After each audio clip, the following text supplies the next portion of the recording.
ठीक है, आज जो टॉपिक स्टार्ट करने जा रहे हैं इस सेशन में हम लोग बीजी में फाइनेंशियल अकाउंट के बारे में डिस्कस करेंगे कि फाइनल अकाउंट किस तरीके से बीजी के अंदर हमें बनाना है।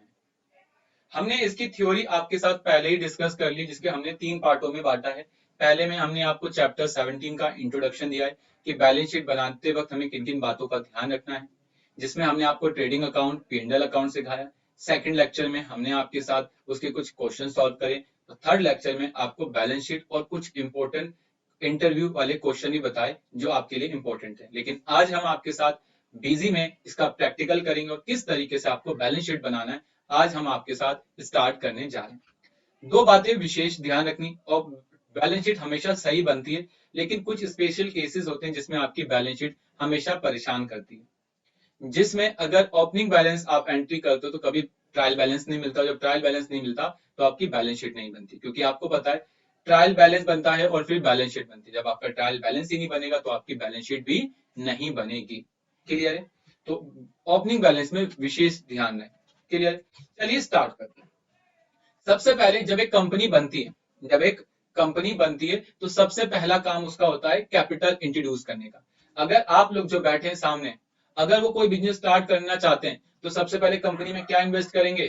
पैसा इन्वेस्ट करेंगे। जब वो कंपनी में पैसा इन्वेस्ट करेंगे तो उसे बोलते हैं कैपिटल। मान लो मैंने इस कंपनी जो बनाई, जिसका नाम मैंने बैलेंस शीट रखा है, इस कंपनी को मैंने क्रिएट करा और इसमें 1 लाख रुपए मैंने कैश इंट्रोड्यूस करे। जब इसमें मैंने 1 लाख कैश डाला तो मैं कहा जाऊंगा? ऐड पर आऊंगा।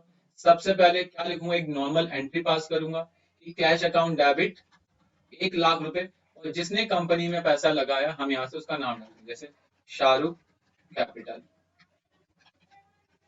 ग्रुप में कैपिटल अकाउंट्स, क्योंकि जो भी कंपनी का मालिक होता है हम उसके ग्रुप में कैपिटल लिखते हैं और उसके बाद 2 बार F2 करके सेव करते हैं। इसका मतलब शाहरुख ने इस कंपनी में 1 लाख रुपए लगाए हैं, तो अब हमें देना है शाहरुख को 1 लाख रुपए और हमारे पास कैश 1 लाख रुपए। अब देखिए, मेरी असेट्स 1 लाख रुपए की और मेरी लाइबिलिटीज 1 लाख रुपए की। जब दोनों चीजें बराबर हैं तो मेरी अकाउंटिंग में कभी कोई दिक्कत नहीं आएगी। क्लियर? तो देखिए, मैंने 1 लाख रुपए की एंट्री कर ली। अगर मुझे इसका इफेक्ट देखना है तो मैं बैलेंस शीट में आऊंगा। बैलेंस शीट पे जैसे ही जाऊंगा सबसे पहले मिलेगा हॉरिजेंटल या फिर वर्टिकल। आपको पता है बैलेंस शीट आप अगर हॉरिजेंटल देखना चाहो तो वो भी देख सकते हैं। अगर आपकी कंपनी प्रोप्राइटर है, पार्टनरशिप है, तो आपको हॉरिजेंटल देखना चाहिए, लेकिन अगर आपकी प्राइवेट लिमिटेड कंपनी है तो वहां पर आपको वर्टिकल बैलेंस शीट देखनी चाहिए। फिलहाल हम हॉरिजेंटल पर क्लिक करेंगे, अपनी स्टार्टिंग डेट और अपनी कंपनी की एंडिंग डेट डालेंगे और जैसे ही हम इंटर मारेंगे तो सबसे पहले बैलेंस शीट लिखेगा, यहाँ पर लाइबिलिटीज और यहाँ पर असेट्स। जब भी आप बैलेंस शीट निकालो तो आप प्लीज इस टॉपिक को यस कर देना, show second level group detail. जैसे ही आप इसको यस करोगे तो आप देखेंगे कैपिटल कितने रुपए की? 1 लाख रुपए की है, और किसने लगाई? शाहरुख कैपिटल ने लगाई। क्लियर? इतना पॉइंट क्लियर हो गया। अब हो सकता है शाहरुख जी टाइम टू टाइम अपनी कंपनी से कुछ पैसा निकाल के अपना घर चलाएं। ऐसा तो नहीं है कि उन्होंने 1 अप्रैल को पैसा कंपनी में लगा दिया तो 31 तारीख तक वेट करेंगे, ईयर को क्लोज होने का वेट करेंगे कि मेरा ईयर क्लोज हो जाएगा, उसके बाद मैं अपनी कंपनी के प्रॉफिट को निकालूंगा फिर अपना घर चलाऊंगा। ऐसा कोई करता है? कि अगर आपका भी बिजनेस होगा ना तो आप जितना कमाते होंगे शाम को उसमें से 2-3 हज़ार रुपए अपने घर के लिए निकाल लोगे, क्योंकि आपको पता है डेली एक्टिविटी कुछ ना कुछ होती है। तो सर, अगर मैं अपनी कंपनी से पैसा निकालता हूँ तो जितना मैंने कंपनी में इंट्रोड्यूस करा वो माइनस होता चला जाएगा। जब मालिक कंपनी में पैसा लगाता है तो एंट्री होती है, जो चीज लाता है उसको डेबिट करते हैं और मालिक को क्रेडिट कर देते हैं।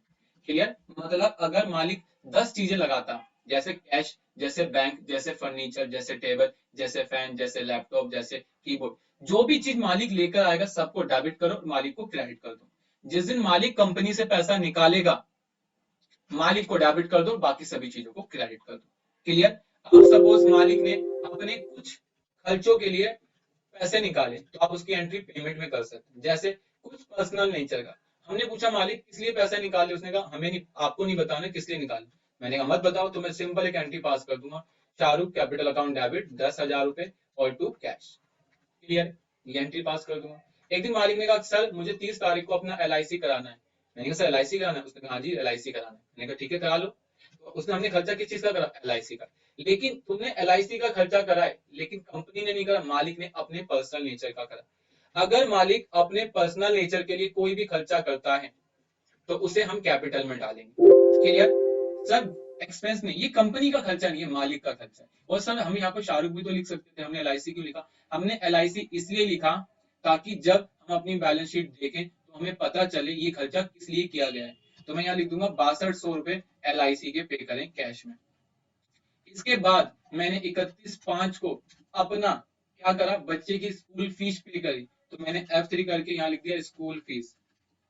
स्कूल फीस वो ग्रुप में भी कैपिटल, ये कंपनी का नेचर का नहीं था, 12,000, और वो भी किसमें, कैश, और मैंने सेव कर दी।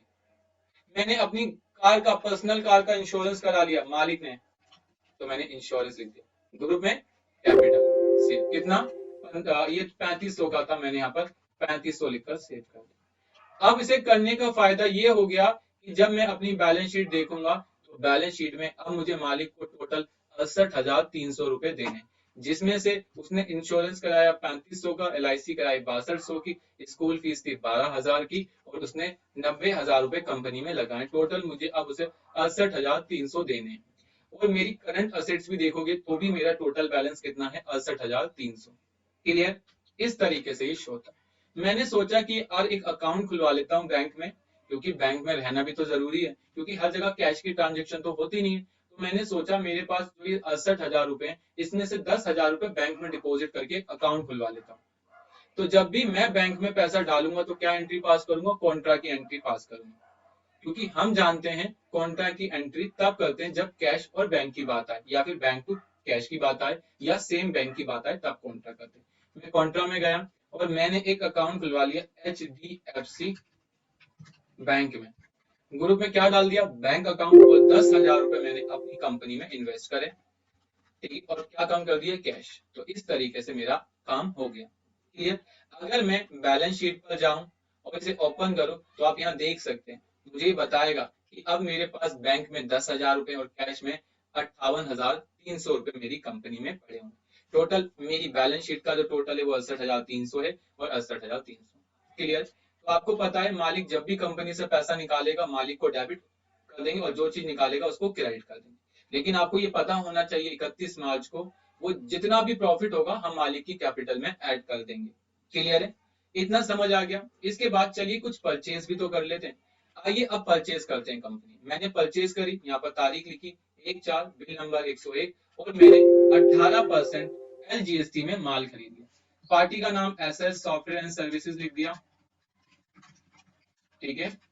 ग्रुप में सन्डी क्रेडिटर्स, और यहाँ से उनका GST नंबर टाइप कर दिया, ठीक है, और हमने इसे सेव करके आगे बढ़ गए। सेव हो गया। सेव हो जाने के बाद हमने यहाँ से एक आइटम बनाए, हम जिसमें डीलिंग करते हैं वो है बीजी सॉफ्टवेयर, तो हमने यहाँ से लिखा बीजी सॉफ्टवेयर। हमने यहाँ पीस लिखा, 18% टैक्स था, और 8503 HSN कोड था। सेल प्राइस इसका 15,000 है, हमने यहाँ से 15,000 लिख दिया, और परचेज प्राइस इसका 13,500, तो हमने 13,500 लिख दिया। हमने इसकी 15 पीस खरीदी, 2 लाख का माल हो गया। और कुछ हमने टैली के सॉफ्टवेयर खरीदे, टैली, ठीक है, सॉफ्टवेयर, इसे जनरल यूनिट पीस 18%, 8503, और कितना ये हमें पड़ा 21,000 रुपए का, और हमने कहा इसे मार्केट में 23,200 का बेचेंगे। कितने पीस? मैंने कहा 12 पीस। तो टोटल मिलाकर हमने 4,54,500 का माल खरीदा, और इसे F4 कर देंगे, तो 18% टैक्स के बाद इस माल की कीमत हो गई 5,36,310 रुपए, और हमने इसे सेव कर दिया। सेव हो गया। इसके बाद हमने 10/4 को कुछ और माल खरीदा, बिल नंबर दिस 18%, लेकिन पार्टी इस समय दिल्ली से बाहर की थी। पार्टी का नाम था SK सॉफ्टवेयर। ग्रुप में हमने सन्ड्री क्रेडिटर्स लिया, पार्टी को उत्तर प्रदेश माना, रजिस्टर्ड रखा, और यहाँ पर 09 BMTPS 1344D10 भी डाल के मैंने इसे सेव करा। सेव करने के बाद मैंने यहाँ पर IGST 18% ले लिया।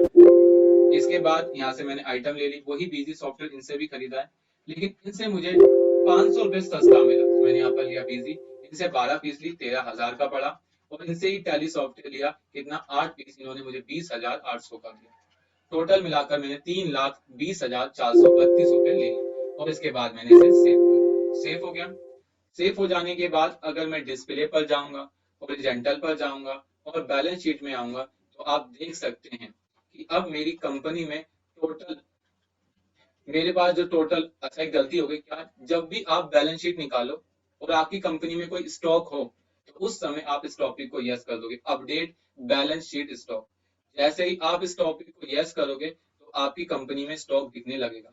आपके पास टोटल 7,77,000 सॉरी 76,900 रुपए का स्टॉक है। क्लियर। और अगर आप यहाँ ड्यूटी एंड टैक्सेस में आएंगे तो आपको 1,39,842 रुपए गवर्नमेंट से लेना है।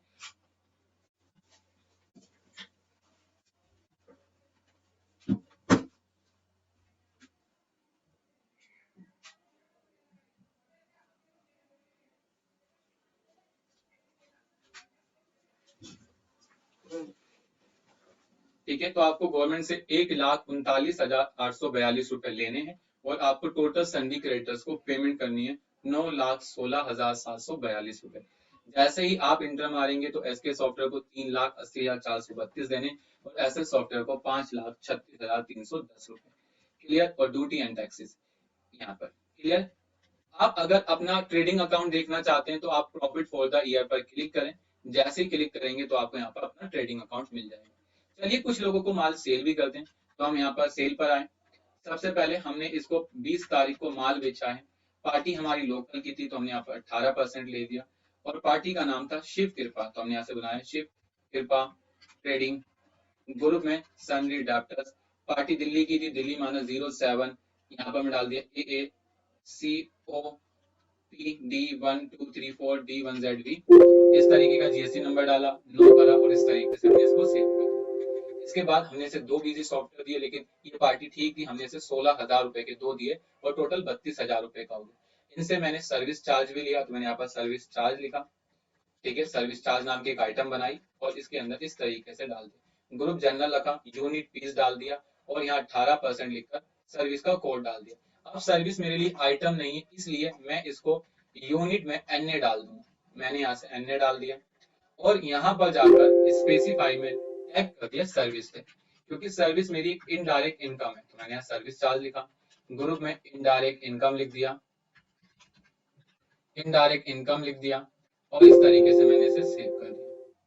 सेव हो गया और उसके बाद मैंने इसे सेव कर दिया। टोटल मैंने इनसे सर्विस के 3600 रुपए लिए और टोटल मैं इनसे 35,600 रुपए का मांगता था और 18% टैक्स लगने के बाद इन्होंने मुझे 42,800 रुपए 8 रुपए दे।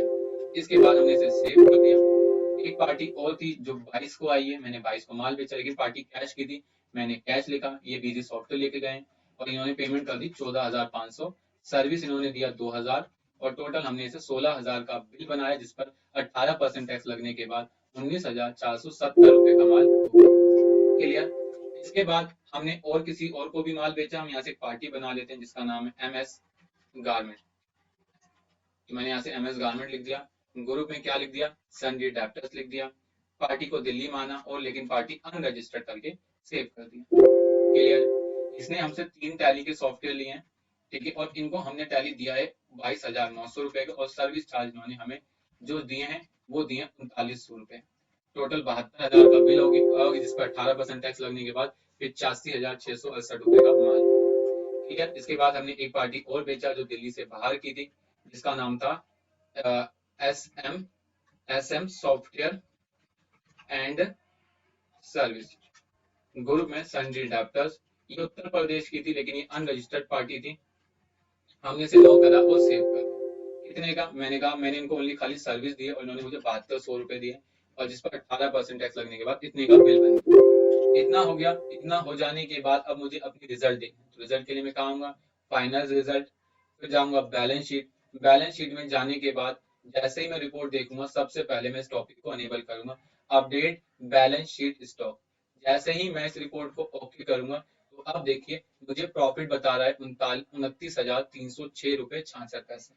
अगर मैं इस प्रॉफिट पर एक बार इंटर मार दूंगा तो मुझे इस प्रॉफिट की रिपोर्ट मिल जाएगी। मेरे पास कोई ओपनिंग बैलेंस नहीं था, जीरो। मेरे पास परचेज हुई 7,76,900 रुपए की, जिसमें से मैंने 1,15,200 का माल बेच दिया और अभी मेरे पास 6,74,306 रुपए का माल बचा हुआ है। इनका टोटल आ रहा है 7,89,506 रुपए। इसका टोटल आ रहा है 7,76,000 में 12,616 रुपए जोड़ देंगे तो इतना आ गया।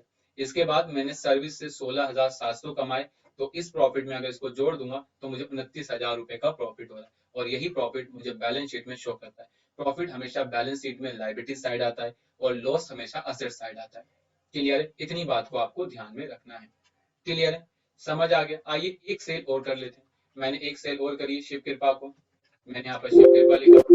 इसको जब मैंने सेल करी तो सेल करते वक्त अब इसने 5 बीजी सॉफ्टवेयर ले लिए, तो मैंने 5 बीजी सॉफ्टवेयर डाल दिए और 5 टैली सॉफ्टवेयर। लेकिन प्राइस में कोई कॉम्प्रोमाइज नहीं करा हमने। सर्विस दे दी इसको कितने की? सर्विस में कॉम्प्रोमाइज करा और टोटल इससे 5600 सर्विस के ले ली। टोटल हमने 2 लाख कितने का 31,988 रुपए का बिल बनाकर हमने इसे सेव हो गया। अब मुझे बैलेंस शीट देखनी है तो बैलेंस शीट में आऊंगा, इंटर मारूंगा, प्रॉफिट को ऐड करूंगा, तो इस तरीके से मुझे 54,000 रुपए का प्रॉफिट दिख रहा है। ठीक है? अब माल हमने एक बार और माल खरीदा है किसी से, हमने एसएस सॉफ्टवेयर से माल खरीदा है कितने को? 1/5 को। Bill number SS 786, party Delhi की है तो दिल्ली डाल देंगे हम। 18% यहाँ लिख देंगे एसएस सॉफ्टवेयर। और इससे अब की बार जो हमने लिए, हमने बीजी सॉफ्टवेयर लिए कितने के? 10 सॉफ्टवेयर लिए। क्लियर? लेकिन सर सॉफ्टवेयर लेने पे हमसे जो फ्रेड लगा, फ्रेड लगा है तो हम इस टॉपिक को जरूर यस करेंगे, जिसका नाम होगा क्या? Freight. Freight effect the cost of goods, इसे यस कर सकते हैं। और बता दूं, फ्रेड आपका जो ग्रुप होता है वो पता है कौन से नेचर का होता है? वो इनडायरेक्ट नेचर का होता है, लेकिन ये माल की कॉस्ट पर रिलेट करता है तो आप इसे डायरेक्ट में भी डाल सकते हैं। फिलहाल मैं इसे हटा रहा हूँ यहाँ से, F3 करके एक बनाता हूँ नया पैकिंग चार्ज। तो मैंने यहाँ से बनाया पैकिंग चार्ज, ऐड करा, ठीक है, इसको यस करा और सेव कर दिया। कितने का? 500 रुपए का मेरा खर्चा आया, तो मैंने यहाँ से 500 रुपए लिखे और सेव कर, और उसके बाद टैक्स लगाया तो बिल हो गया 1,59,890 रुपए का, और मैंने इस तरीके से इसको सेव कर दिया। सेव हो गया तो अब बैलेंस शीट में जाऊंगा तो आप देखिए मैं अपने प्रॉफिट पर एंटर मारूंगा, किस पर? लॉस फॉर द पीरियड आ गया। क्यों? क्योंकि मैंने इस टॉपिक को यस नहीं करा, जिसका नाम था अपडेट बैलेंस शीट स्टॉक। आप इसको यस करें, ओके करें, तो जैसे ही आप ये करेंगे तो प्रॉफिट फॉर द पीरियड आ गया। और जो आपने 500 रुपए का खर्चा करा, तो देखिए उसका इफेक्ट यहाँ पड़ नहीं रहा। क्यों नहीं पड़ रहा? क्योंकि आपने उसके ग्रुप में डायरेक्ट एक्सपेंस नहीं डाला था। क्लियर है? तो इस बात को विशेष ध्यान रखना। क्लियर है? चलें, इतना हो गया, आपका प्रॉफिट आ गया इतना। अब हम कुछ डायरेक्ट एक्सपेंस करते हैं, जैसे हम पेमेंट में आए, अब हमें खर्चे पेमेंट करनी है, या कुछ डायरेक्ट एक्सपेंस जैसे फैक्ट्री फैक्ट्री एक्सपेंस जो हमारे डायरेक्ट नेचर का था, तो हमने यहाँ से डायरेक्ट डालकर सेव कर दिया। कितना? 1,000 रुपए का था, 1,000 डाल के सेव कर दिया। इसके बाद हमारा फ्रेड एंड फॉरवर्डिंग चार्ज था, ये इनडायरेक्ट था, हम इसे डायरेक्ट कर देते हैं। कितने रुपए का? ये हमने पूरे पूरे महीने में 12,200 का करा कैश में, तो हमने कैश में डाल के सेव कर दिया। इसके बाद हमने कुछ और भी एक्सपेंस करें, जिसका नाम हमने अदर एक्सपेंस के नाम से डाल दिया, ग्रुप में डायरेक्ट डाल दिया, और टोटल मिला के 1,360 रुपए का हुआ, और हमने यहाँ पर सेव कर दिया। तो अब मैं जब बैलेंस शीट में जाऊंगा और जैसी बैलेंस शीट को क्लिक करूंगा तो आप देखेंगे यहाँ पर जो भी मेरे डायरेक्ट एक्सपेंस के खर्च होंगे वो शो हो जाएंगे। क्लियर है? और अब मेरा प्रॉफिट 40,357 रुपए 77 पैसे का हो गया। क्लियर? इसके बाद आगे चलते हैं। अब मैंने अपने स्टाफ को सैलरी दी है, तो मैं यहाँ से सैलरी डाल, जैसे अप्रैल की सैलरी दी, मैंने लिखा सैलरी कितना? 12,000 रुपए, 12,000 ज्यादा है, 6,000 डाल देते हैं। किसको दिए? मैंने कहा सुमित को, तो यहाँ पर लिख दिया सुमित को। मैंने ऑफिस रेंट दिया, तो मैंने यहाँ से लिख दिया ऑफिस रेंट कितना? 5,000 रुपए, डालकर सेव कर दिया। मैंने कुछ मिसलेनियस एक्सपेंस करे पूरे महीने में 1,200 रुपए के, तो 1,200 डाल देंगे। क्लियर? साथ साथ मैंने कुछ और भी करे, जैसे कन्वेंस पर खर्चा करा, तो मैंने यहाँ से कन्वेंस डाल दिया। कितना? ये मेरा पूरे महीने में 2,600 रुपए का हुआ है। यहाँ एक अकाउंटेंट आता है, मैंने उसे फीस दी, तो मैंने यहाँ से लिख दिया अकाउंटिंग चार्जेस। ग्रुप में एक्सपेंस इनडायरेक्ट डाला और सेव कर दिया। कितना? वो 3,000 रुपए पर मंथ लेता है, 3,000 डालकर मैंने सेव कर दिया। क्लियर है? इस तरीके से मैंने करा। मैंने कुछ चैरिटी भी करी, तो मैंने यहाँ से चैरिटी डाल दी। कितने की चैरिटी? मैंने कहा 3,000 रुपए की करी, लेकिन ये चैरिटी मैंने किसमें करी? बैंक से करी, तो मैं यहाँ से बैंक लिख दूंगा और सेव कर दूंगा। क्लियर? ये सारे एक्सपेंस हो गए। जितने भी एक्सपेंस थे ये सारे इनडायरेक्ट नेचर के थे। अब मैं डिस्प्ले पे आऊंगा, डिस्प्ले के बाद जाऊंगा बैलेंस शीट, बैलेंस शीट के बाद जाऊंगा हॉरिजेंटल, और जैसे ही मैं इसको निकाल कर देखूंगा तो आप ध्यान देना, अब आपका प्रॉफिट कितना बचा? 8,757 रुपए 77 पैसे। जैसे ही आप इंटर मारेंगे तो जितने खर्चे थे वो आपको यहाँ दिख रहे हैं, और जितनी आपकी इनकम थी वो दिख रही है।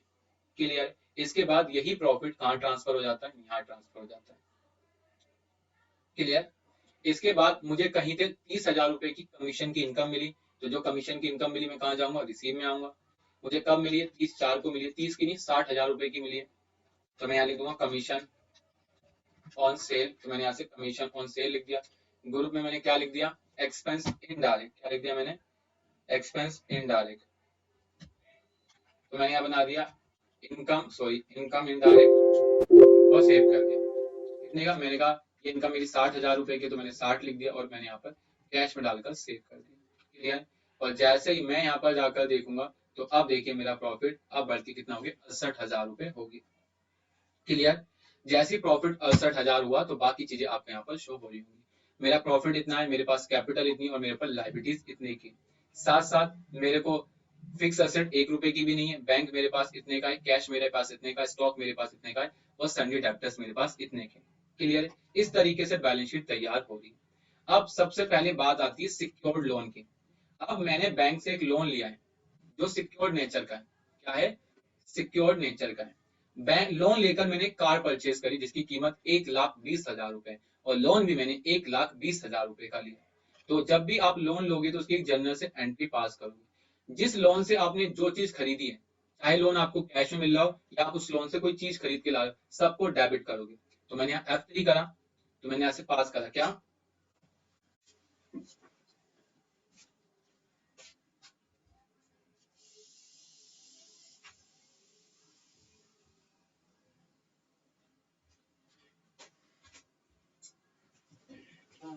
ठीक है। अब जो भी चीज खरीद के लाए सबको क्या करो, डेबिट। तो हम कार लाए तो हमने कार को डेबिट करा।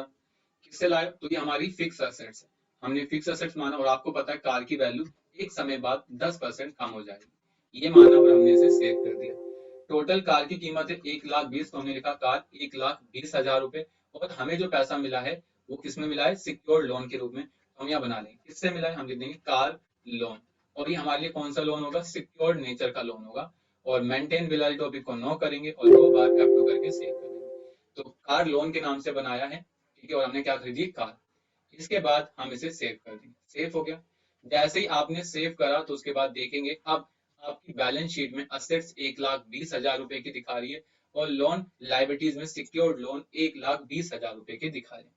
क्लियर है। आपको पता होगा जब आप किसी से लोन लेते हो तो लोन के अंदर एक प्रिंसिपल अमाउंट होता है और एक इंटरेस्ट अमाउंट होता है। सर समझे नहीं, आइए समझाता हूं मैं यहाँ से।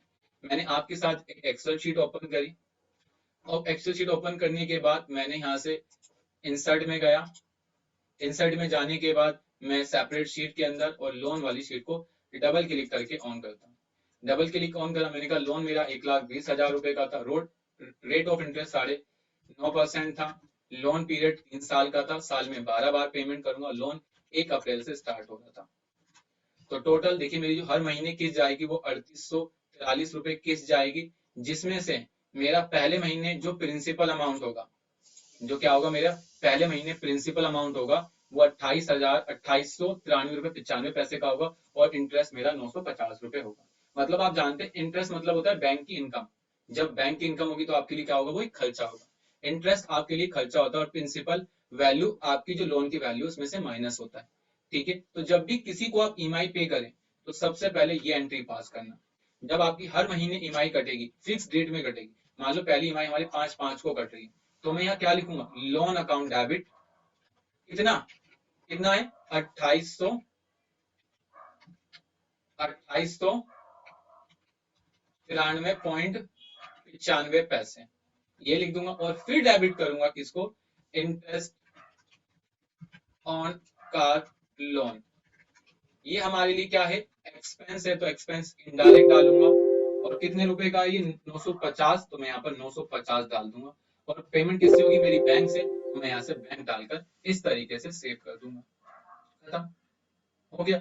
इसका फायदा ये होता है कि अब आप जब बैलेंस शीट देखोगे तो बैलेंस शीट में इंटरेस्ट ऑन लोन को प्रॉफिट एंड लॉस में चला जाएगा और जो कार की वैल्यू है उसमें से 2983 रुपए कम हो जाएंगे।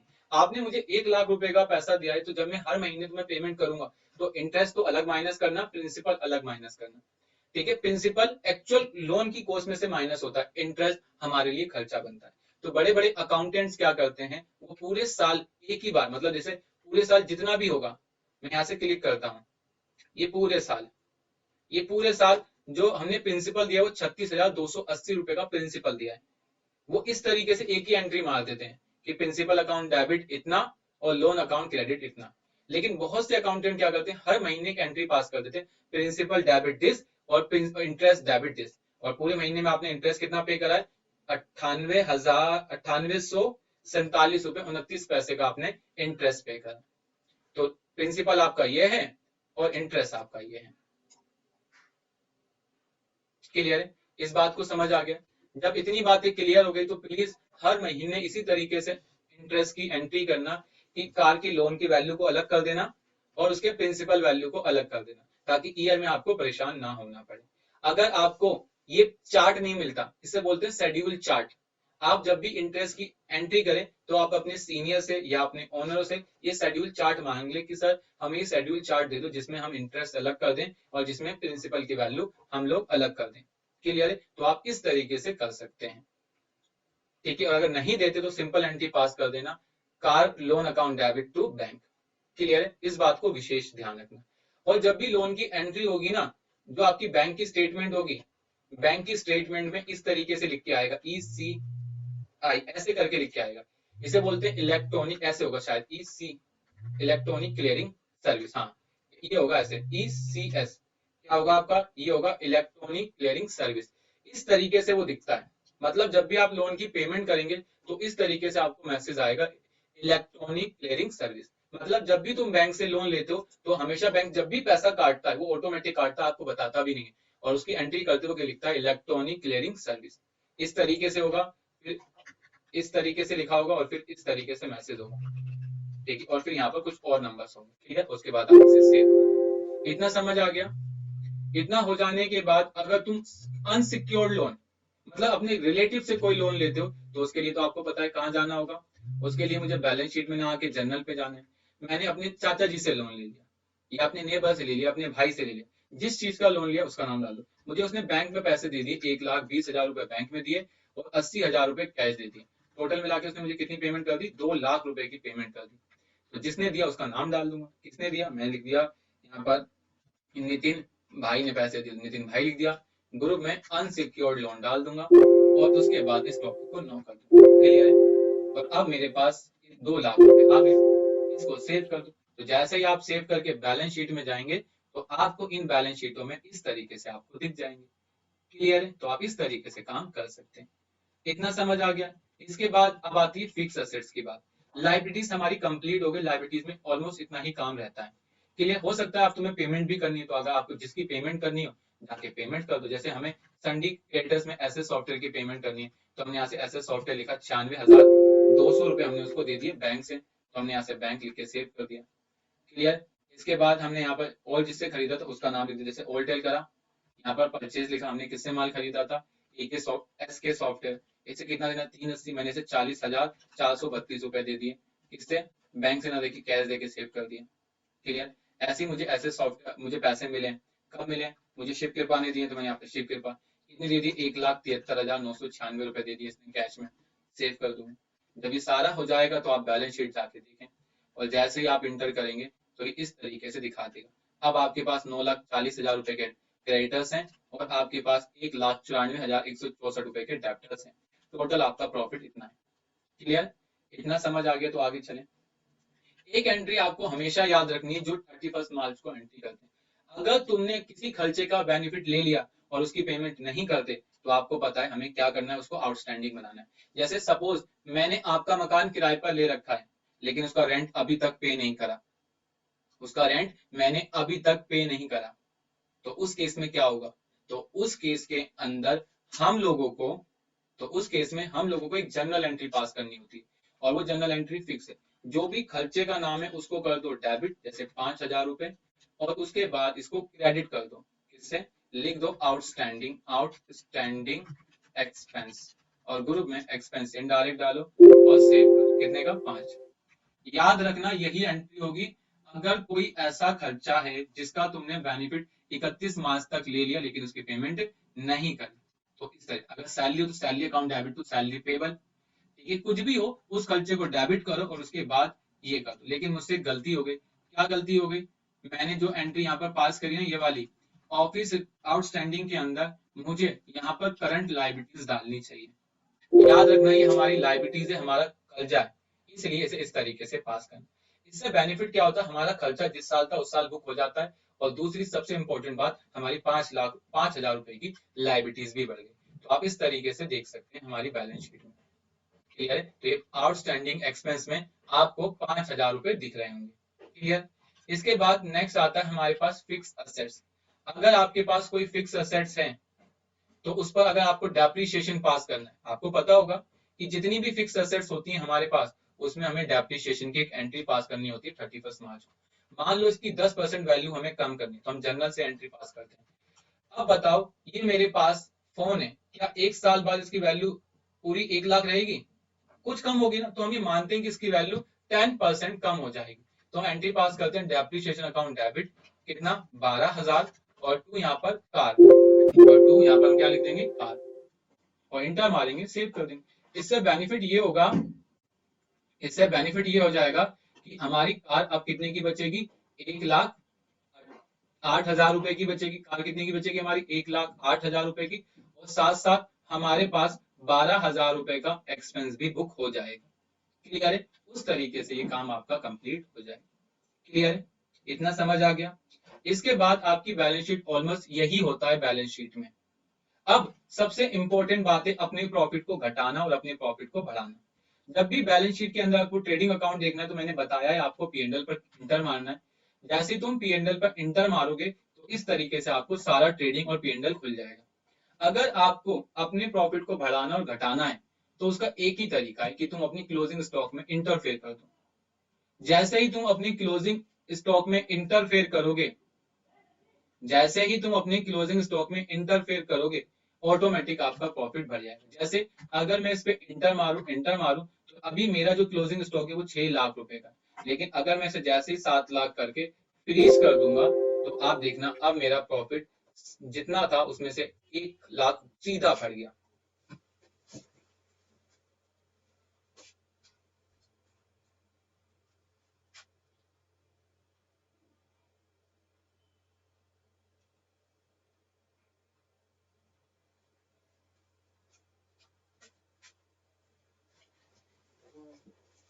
ठीक है, जैसे ही मैंने अपना क्लोजिंग स्टॉक को चेंज करा, मेरा प्रॉफिट भी ऑटोमेटिक बढ़ गया। तो लोग अपनी कंपनी में प्रॉफिट को घटाने बढ़ाने के लिए क्लोजिंग स्टॉक को इंपॉर्टेंट देते हैं। सर कितने परसेंट प्रॉफिट अच्छा रहता है? अगर हम एक अनुमान बात करें तो देखो 8% प्रॉफिट अच्छा रहता है। अगर 8 या 8 से ज्यादा है तो हम ये मानते हैं कि आपकी कंपनी का प्रॉफिट अच्छा है। तो अगर आप चाहते हो कि मेरा भी 8% हो जाए तो अपने कीबोर्ड का F4 करो, मतलब 8%, सेल का 8% अगर आपका प्रॉफिट है तो ठीक है, F4 करो। और तुम्हें कितने परसेंट चाहिए जीपी रेशियो, तो जितने परसेंट चाहिए वो डाल दो। मैंने कहा सर 10-12% प्रॉफिट दिखाना है, तो मैं जैसे ही 12% दिखाऊंगा तो देखिए मेरा प्रॉफिट 12% दिखते के साथ ही इतने का आ गया। कितने का आ गया? 57,294 रुपए। अभी 1.5 लाख था और अब कितने का हो गया? 57,000 रुपए।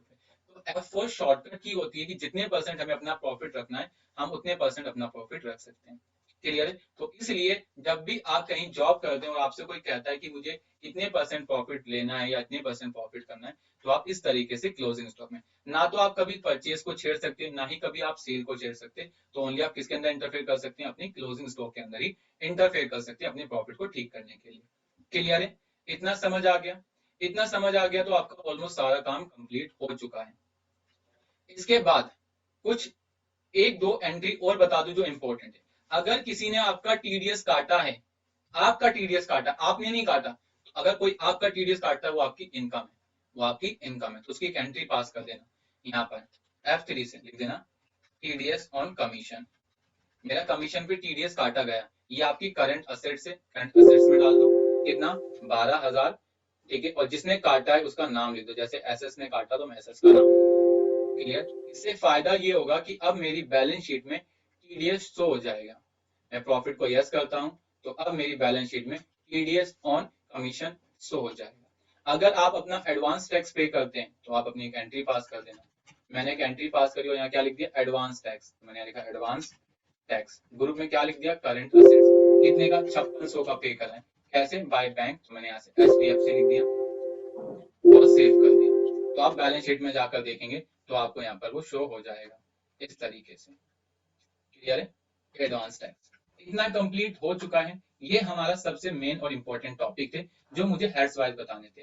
क्लियर है? अब आपका प्रॉफिट आ गया। जब आपका प्रॉफिट निकल जाए तो 31 मार्च को एक एंट्री करते हैं, फिक्स एंट्री होती है 31 मार्च को। प्रॉफिट हम ओनर को क्या करते हैं, प्रॉफिट एंड लॉस अकाउंट को डेबिट करते हैं। यहाँ से देखो प्रॉफिट एंड लॉस तो हमें नहीं मिलेगा, ठीक है, प्रॉफिट एंड लॉस देखिए आना चाहिए था, चलो कोई नहीं, 1 अप्रैल को एंट्री कर देंगे उसकी प्रॉफिट एंड लॉस की, इतना कोई बड़ा इशू, ठीक है। इस तरीके से हम कर सकते हैं, चाहे तो हम F3 करके पास भी कर सकते हैं entry, profit and loss account. तो छोड़ो, हम 1 अप्रैल को कर देंगे। तो मतलब एक एंट्री आपको ध्यान रखना है कि हम अगले साल करेंगे, कब करेंगे, एक एंट्री हम नेक्स्ट ईयर करेंगे। कैसी एंट्री करेंगे, प्रॉफिट एंड लॉस अकाउंट को डेबिट कर देंगे और ओनर को क्रेडिट कर देंगे, जिससे हमारी कैपिटल बढ़ जाएगी। क्लियर है, इस तरीके से आपको करना है। अब आती है रिपोर्ट्स की बात। जब आप बैलेंस शीट निकालते हो तो बैलेंस शीट में सबसे पहला होता है अपडेट बैलेंस शीट स्टॉक। आप इसको यस करोगे तो आपका स्टॉक बिल्कुल प्रॉपर सही तरीके से दिखाएगा। दूसरा, अगर आपको सेकंड लेवल चाहिए तो आप ये देख सकते हो, साथ साथ एक होता है show group and amount in separate column. अगर आप इसे यस कर लोगे तो आपका क्या करेगा, कैपिटल अलग कॉलम में दिखाएगा और उसकी सब पार्ट अलग कॉलम में दिखाएगा। करंट लायबिलिटीज में अलग दिखाएगा, उसका टोटल अलग दिखाएगा, इस तरीके से। इसके बाद अगर आप शो प्रीवियस ईयर पर क्लिक कर दोगे तो अगर आपको कोई प्रीवियस ईयर होगा तो उसका बैलेंस भी यहाँ शो हो जाएगा, लेकिन हमारे पास प्रीवियस ईयर नहीं है तो हम इसे नो कर देंगे। इसके बाद है शो रेशो, हमें ही पता करना है कि हमारी कंपनी में कितने परसेंट है।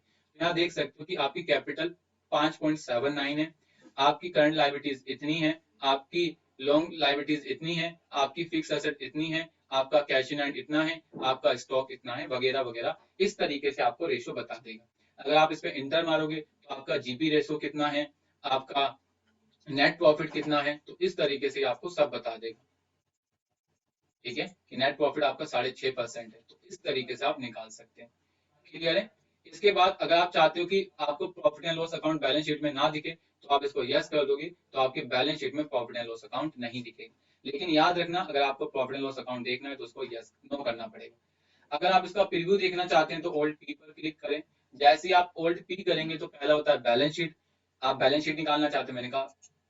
आप प्रॉफिट एंड लॉस निकालना चाहते हैं, मैंने कहा यस। आप ट्रेडिंग अकाउंट, मैंने कहा यस।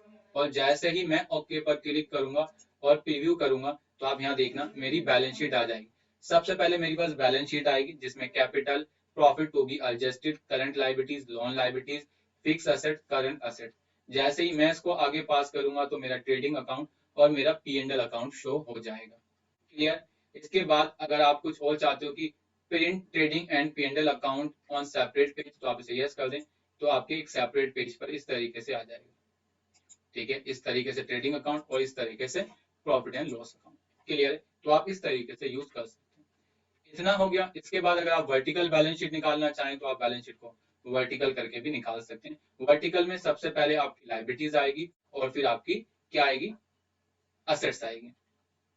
इसके बाद आता है अगर आप प्रॉफिट एंड लॉस अकाउंट को सेपरेट देखना चाहते हैं तो आप प्रॉफिट एंड लॉस अकाउंट को सेपरेट देख सकते हैं, जिसमें मिलेगा हॉरिजॉन्टल। तो अगर आप हॉरिजॉन्टल देखोगे तो इस तरीके से मिलेगा।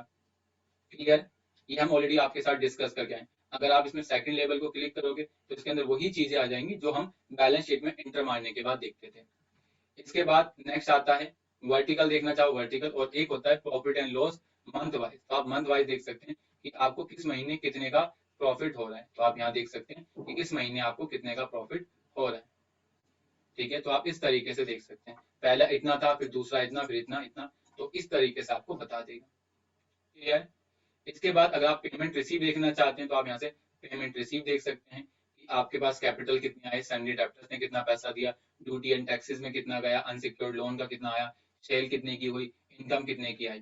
तो इस तरीके से आपको पता चल जाएगा, ठीक है। इसके बाद नीचे आपको एक्सपेंस, इनकम एंड एक्सपेंडिचर दिखता है। अगर आप नॉट प्रॉफिट ऑर्गेनाइजेशन हो, अगर आपको प्रॉफिट करने का काम नहीं है तो वहाँ P&L नहीं बनता, वहाँ क्या बनता है, इनकम और एक्सपेंडिचर अकाउंट से यस करेंगे। और जैसे ही यस करेंगे तो यहाँ पर आपका आ जाएगा डेब्ट्स और यहाँ आ जाएंगे क्रेडिट। क्लियर है, तो इस तरीके से बनता है। इसका आप प्रिंट देना चाहो तो आप इसका प्रिंट भी दे सकते हैं। ये डिस्प्ले होता है और ये आपका वो होता है प्रिंट, आप डायरेक्ट यहाँ से प्रिंट दे सकते हैं। क्लियर है, कोई अंतर नहीं है, सेम है बिल्कुल, डिट्टो कॉपी पेस्ट। तो आज हमने आपके साथ बीजी में बैलेंस शीट के टॉपिक को भी खत्म कर लिया। कल हम आपके साथ नए टॉपिक के साथ आएंगे। बस आज के लिए इतना ही। Thank you for watching.